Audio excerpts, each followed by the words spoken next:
Aloha kako, I'm Hiʻilei Kawelo. I'm the executive director of Paepae o Heʻeia that cares for and stewards Heʻeia fish pond and has been doing so as an organization for about 25 years now. My ohana is from, so this is Heʻeia. My ohana is from that away, north, to Ahupua'a actually. My Hawaiian side originates from the Ahupua'a of Ka'alaia, which is between Waiahole and Waihe'e. You can blink and you'll pass it, so don't blink. And then also my Hawaiian side and my Chinese side come from Kahalu'u. And I currently reside in Kahalu'u, and I grew up fishing here in Kaneohe Bay. Everything that we would harvest from the bay, limu, I learned to clean seaweed from my Chinese grandma. I learned patience. That's what you learn from cleaning seaweed. You learn patience. I learned most of my fishing techniques from my dad. But you know what I love about our ohana is that everything is about food. I'm a very passionate individual. And I get a lot of inspiration to fuel that passion from a lot of different places and a lot of different people. I think my earliest recollection of love of Aina and Kai, and it comes from my ohana and my upbringing. I grew up in a fishing family, so we're very much connected and interconnected with this place, Kaneohe Bay, the resources that were gathered and harvested from this place, and ultimately those same resources that we learned and grew up preparing, prepping, cleaning, and feeding ohana, feeding community. So that is a passion of mine, is to feed community and to teach individuals the skill sets in order to feed. But I also feel like I love mo'olelo. I grew up listening to mo'olelo from one of my uncles, Uncle Richard Paglinawan. And so in what we teach students that come to the fish pond, that's a big part of what I love to do is to tell mo'olelo about this place, because within those mo'olelo are lessons about how to properly care for and steward aina, how you as a kanaka should, hold yourself when you're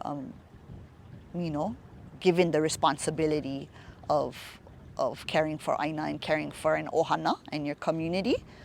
This lokoia, this fish pond, and other lokoia, other fish ponds found throughout Hawaii represent the intellect of our kūpuna, the ingenuity of our ancestors.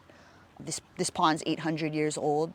It has a very simple purpose and function, and that is to raise fish, for the community. And so,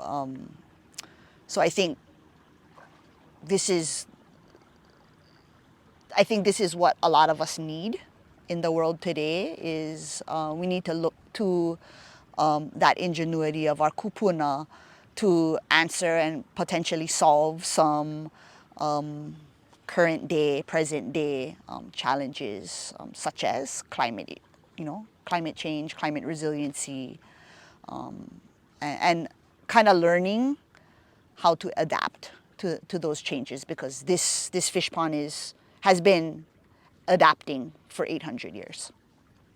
I think the other awesome part about this lokoia is community.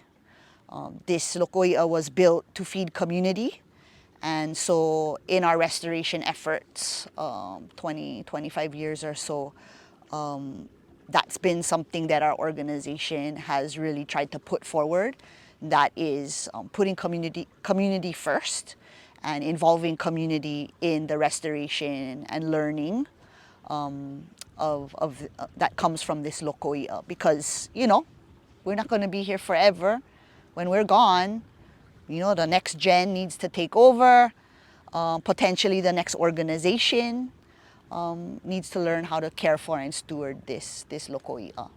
It's our organization's mission, is to educate about this place, about the history, about the restoration work, about invasive species, about how we as residents of Hawaii should be interacting with Aina, about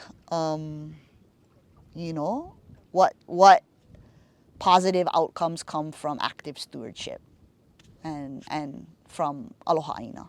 When we bring people to Heʻeia fish pond and we take them on a tour and you turn around and you look uka, it's obvious, right? This loko i'a, other loko i'a, the fishery, the estuary is part of one big watershed. And it's funny because you kind of can't draw a line, even though we draw lines all the time, right? It's all geography, it's our kūpuna divided all up, ahupua'a by ahupua'a, but it's all just contiguous, right? Or continuous. So yeah, the health of the loko i'a, the health of the estuary, the health of the fishery is directly tied to the health of what's happening mauka of us. And I even talk about what happens here affects uka as well, because we have our water cycle, right? I think the relationships that we have within the ahupua'a are equally important. They're like what makes that's what makes the magic happen, right? Is the people the relationships you have, the rapport you have in the community, and the conversations that you can have with those individuals that you trust, the tough conversations you need to have with folks to build trust. That's all part of the hana. People are the biggest threat. People are the biggest threat. The lack of education. So we spend a lot of time educating people. I think invasive species are a huge challenge for us, but invasive species come from people that made bad choices, bad decisions. So for us in the work we do, a lot of the time we spend with people, educating people, so that maybe there's some corrective things that we can fix, so that people don't make the same mistakes that others made. It's all of our partner organizations and different people that help us to solve these Hawaii. They're Hawaii problems, and we're just one of many, and we hope that our successes and our struggles can teach people and teach others how to be better, better in their respective communities. It's I want to encourage our people, our community, residents of Hawaii to get outdoors and be on Aina and spend time in your community and go in the mountains, go in the ocean and learn about everything. Learn about coral reefs. Learn about crustaceans, gastropods, fish. Learn to eat those fish. I think eating from Aina, eating from the ocean, that is it seals. It's like a contract, and it kind of seals that commitment to place. And then the hope. I mean, yeah, we want fish to be in the pond. We want to eat fish, but we also want this pond to be so bountiful and plentiful that it can spawn and supply our fishery with more fish.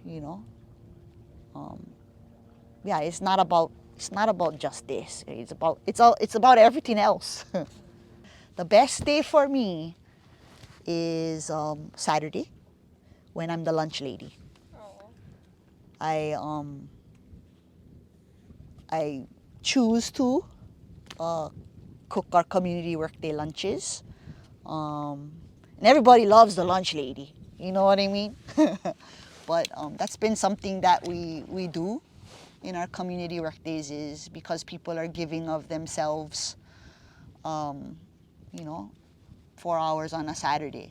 It's just something that we'd like to reciprocate in the form of food, feeding those community workday volunteers, a little something that's grown here at the fish pond. You know, this place, our environment, the ecosystem is what affords us the opportunity to fish, and so it demands of us a lot of love and care.